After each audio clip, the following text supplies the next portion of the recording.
если взять, допустим, там по части геройства, аварцы, одни аварцы, без помощи всяких там других чеченцев, даргинцев и так далее, сами аварцы, ополчение аварское разгромило в пух и прах армию сотрясателя вселенной Надир-Шаха.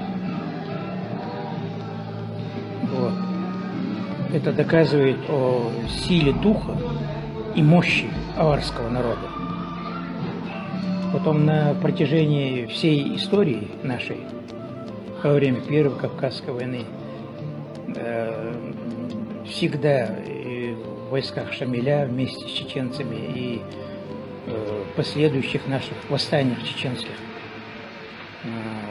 у Алибека Хаджи, у Мадуевы и у других чеченских предводителей всегда были друзья-аварцы.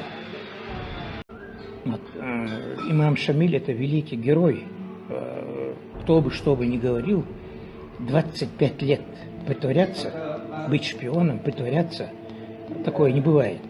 Такое невозможно, потому что невозможно. Идти 25 лет, каждый день быть со своим сражающимся народом, вот, сражаться впереди войска, иметь около 30 ран на теле, в том числе несколько десятков сквозных ран. Вот. Таких шпионов в природе не бывает, господа чеченцы. Это настолько кровные наши братья именно чеченцев. Аварцы всегда были властителями вместе с чеченцами.